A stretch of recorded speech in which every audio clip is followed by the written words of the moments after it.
Are we Sam on the phone today, Frank? Yes. I don't see his face. Sam is on the What's phone. going on? Well, I mean, that's a positive. Wow. I Well, yeah, think, yeah. it's so rude, Sam. I can't believe you allow this behavior from your fellow New Yorker. What is this? Bring on Sam Levitt. He joins us on his David P. Shapiro line. David P. Shapiro, criminal defense attorneys helping good people regain control of their future when charged with a crime since 2010. Visit davidpshapirolaw.com. That's like probably the weirdest intro Sam Levitt has ever had, but since we have him on all the time, I feel like it's necessary. Are you going to tolerate this, Sam? This slander from Frank?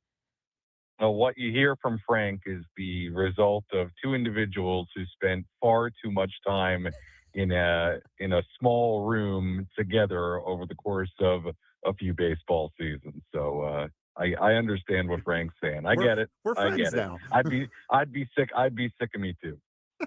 That explains why you gaze through the window when you come to the studio every once in a while. Well, I do miss Frank now. I do. I don't see Frank nearly as much as I used to, so I do miss Frank. I miss you too, buddy. All right, let's get to Padres baseball then, Sam. We got obviously we got a lot going on now. We have games being played, and since the last time we talked to you, they've played 4 games already. What has been some of the biggest takeaways from? Not necessarily you, but like what you've gotten from these press conferences since games have started to play, and what the coaching staff in particular has liked from the performances of their team the last couple of games. Yeah, well, I think the good news is that they have a number of guys that are hitting. Obviously, Jose Miranda was the standout from the first couple of games. He had 5 hits in his first 2 Cactus League games, and is an interesting guy. Can play all over defensively, and you look at what he did in Minnesota his rookie year. I mean, at one time he seemed to be one of their core pieces of the future, and then had a few tough years, and now he finds himself on a minor league deal with the Padres. But to me, and I talked to him a little bit today, he's an interesting guy. I don't know that necessarily he'll be on the opening day roster, but he does strike me as somebody who would be a candidate at some point during the year when you need him. I think he provides versatility, and he's got experience and has done some good things at the major league level. So that was certainly one of the highlights of the first couple of days. Randy Vásquez the other day looked great. He's throwing hard. Now his velocity had trended upwards all year last season, and towards the end of the year, he was throwing 96, 97, and he came right out of the gate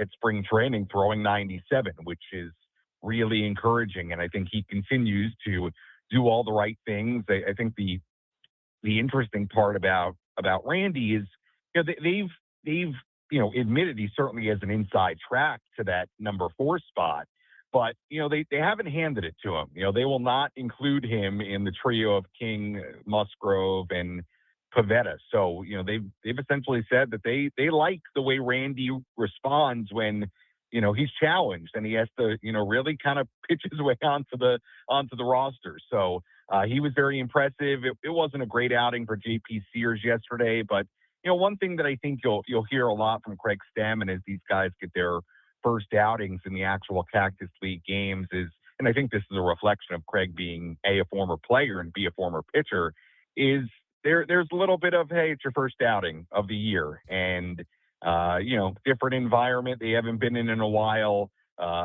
shaking off rust. And I don't know that they're going to put a ton of stock into these initial outings, especially for the guys that are competing for rotation spots or even, a back end of the bullpen type spot. So they've got some guys hitting. Romeo Sanabria is another guy who's had a really nice couple of moments. He's not, competing for a spot per se, but he's an interesting young player in the system. That has power, that did some good things at Double-A last year that I think could be part of the team's future, or as we know, a potential trade chip down the road. So, again, I'm kind of going through the list here, but Tristan McKenzie struggled a little bit. So a number of different things to pull away, but I don't know that this early, with still a month of games left, that you're putting a ton of stock into what's gone on, but certainly some standout guys so far on the good side for sure. I want to talk a little bit more about that because, the spring training, we gave our disclaimer last Friday about do not overanalyze the results of the stats and the records and everything like that in spring training. It's more about the process, and the coaches are looking individually at every player on how they go about doing certain things. But I mentioned, like, I'm sure it's when it comes to the negatives, I'm sure there's a lot of, well, we're working on this, this, and this. But like for guys like Jose Miranda, who's off to a good start, Hmm. I just think to me, I define the players that are battling for spots that do well statistically. I feel like that's just like icing on the cake. Is that kind of how they evaluate this? I mean, like Jose Miranda's off to a really good start, but there's a lot of things that they want to make sure Yeah. he can do in order to make the team. Like you can't negate some of these performances these guys have done and be like, oh well, it's spring training. Otherwise, like how do you evaluate who can make the team and who can't? Yeah, I think another part of that, Braden, is again not to downplay what Miranda's done, but he's also done it in the second half of games where you're facing a lot of other teams, minor league guys, right? So, it'll be interesting to see as the guys leave for the WBC, and I think there will be guys like Miranda getting more starts and facing other teams' starting pitchers. That to me is probably the better evaluation point. But to your point, there's a balance, right? I don't think you can make too much of it. I don't think you can neglect what they've done. They can only face the guys that they're facing, and for Miranda and Sanabria, these guys who have had some really nice moments offensively, they are facing guys in the second half of these games, which especially this time of year tends to be the minor league guys, and sometimes you're even getting guys from minor league camp depending on the situation. And I also think for the major league guys, yeah, you never want to overreact. Like, Jeremiah Estrada got out of an inning yesterday, but he was kind of all over the place and had a lot of trouble locating. Like, you never want to overreact to that stuff because you just never know even what these guys are working on, right? Like, if a guy is securing a spot on the roster, I mean, he could be working on different stuff and new stuff that he tried in the offseason, a new pitch, a new element to his delivery, whatever it might be. And this is certainly the time to do it. So I do think it's a delicate balance for both us and the staff of how you certainly take the results into some account, but not all of the picture. And I I'll also say, like, just to use JP Sears as an example, like, yeah, was it a great outing for him yesterday? No, it obviously wasn't. Didn't go the way he wanted, I'm sure.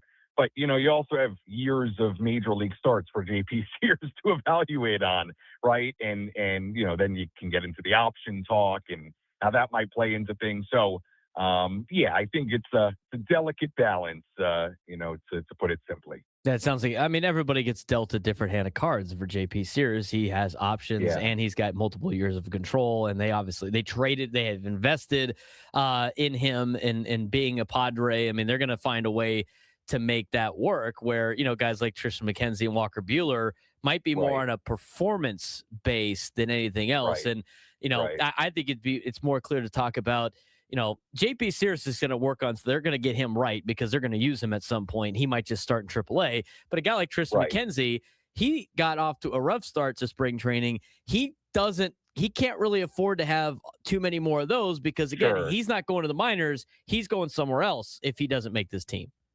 Yeah, and I think that's a good point, right? I mean, we talk about spring training performance, and you're right.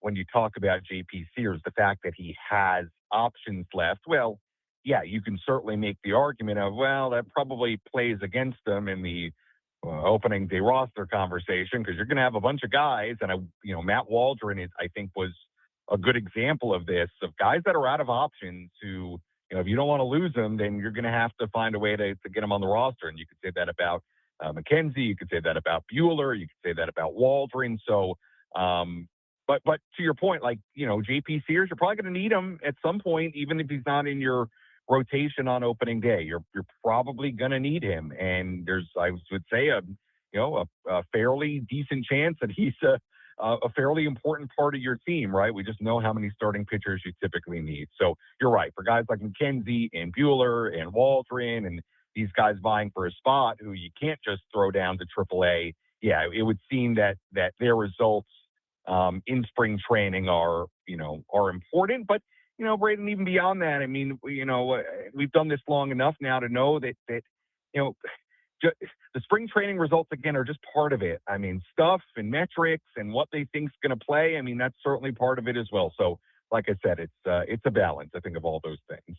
Padres have been doing well with the ABS challenge system, especially the catchers, Camposano, Freddie Fermin. They've been kind of on a tear right now. Do you think they're going to add that to the Baseball Savant page, Sam? How do you think the Padres have done with the ABS challenge system in actual games now?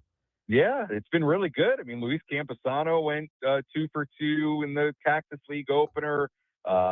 Yesterday, there were a bunch of challenges that were kind of way off, and they were strikes by a lot that the Padres were successful at. I do think they should add it. I do, because I think it is very quickly going to become a real skill for a catcher, and yet another thing on their plate that they have to consider and train on, I suppose, and be good at. But I do think it should be on a Savant, on a an MLB stat portal. I do. I think we're going to know. Baseball reference. I think we're going to know.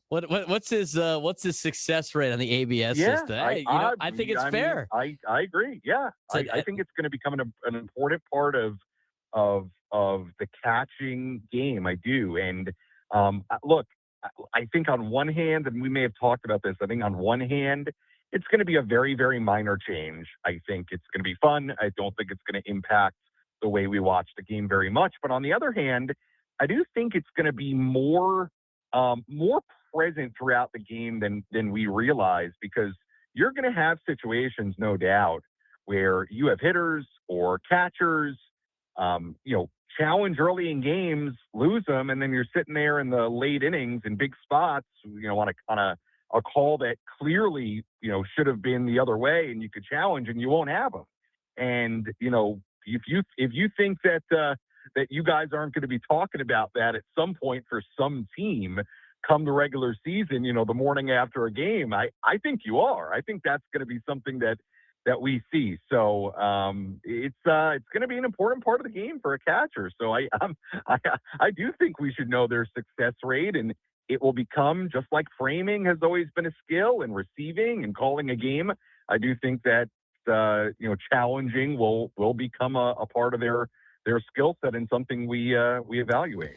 We're talking with Sam Levitt live in Peoria, Arizona, as he gets ready for spring training. The Padres are going to be taking on the Cubs over at Sloan Park, which I'm sure that's where Sammy's headed towards very soon. How's the presentation of the ABS system been in stadium, you think, for the fans and for yourself? I mean, we get a little bit of it on TV. We got a lot of webcasts, obviously. It's not like the full production, but what's the presentation been, and what's the timing on everything? How's it play into the fan experience, at least, and what you have witnessed the last couple of days?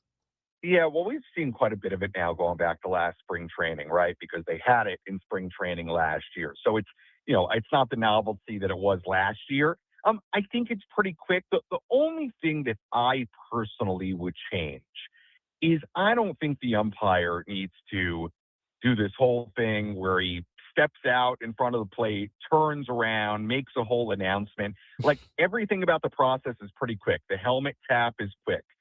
They've done a nice job on the video board of getting it up quickly. The animation of the ball reaching home plate does not take very long. And once you see where the pitch landed, we're right back to the game. But I don't think the umpires need to make this whole show of the announcement like they're, NFL referees, NBA or better yet, they don't need to make the whole show like it's a challenged call. Not an ABS, but you know what I mean, a replay review of a play on the bases or whatever it might be. I just think, like, the umpire can say, like, you don't have to turn around, turn on your mic and say, the catcher is challenged. I think we could speed it up that way a little bit, but aside from that, I think it's been pretty good so far and pretty seamless. And look, obviously, when the season starts, this has never been done in the actual major league stadiums and with the crews that work there, and whoever is, for example, I know at the complex in Peoria, there are a couple of people in there that's their job, is to run the ABS. So I assume it'll be something similar at the major league ballparks, and I would imagine there might be a little growing pains and things to work out, but for the most part, I think it's been pretty good. Last thing for you, Sam, and this is kind of a generic spring training question, since we are still in the early parts and before people start heading out there for the weekends and might be making their trips out there. I know there's rules in terms of lineup to make sure there's enough everyday starters and everything like that. It seems like the home games you get more, the away games. Do you know the exact rule, or like have you seen the pattern? I forget what the rule is off the top head, but for people that want to go watch games and want to see as many of the starting Padres as possible, Yeah. I think it's better to do at home, right? Like isn't that you only need like 2 or 3 in the lineup on the road? Yeah, for sure. I would say my advice for people planning to come out to Peoria, or thinking about it, trying to figure out when is the best day to actually in the games, see the big guys, the Mannies, the Fernando Tatis Juniors, etc. I would say for sure, especially this part of spring earlier, you're looking at home games. Those guys typically don't travel much during spring. Maybe as we get later, they'll travel more as they're trying to play more back-to-back. Now, obviously, this is a World Baseball Classic year, so that makes it a little bit different as well, kind of what it'll look like when they get back, because they're just going to have a level of at-bat that they typically wouldn't have, with the WBC. So who knows what happens when they get back. But like I'll give you this week, for example, for people that are planning on coming out. Today's lineup, obviously, in Mesa doesn't have many big names. It's not the playoff lineup they threw out there against Imanaga in the fall. No, it is not. So, but I will tell you that tomorrow, back at home, I'd be willing to bet that you're going to have a fairly opening day looking lineup tomorrow. You never know how exactly it looks. You might miss a guy here or there, but I'd be willing to say tomorrow at home, after all those guys don't play today, that tomorrow will look very, very regular season-like.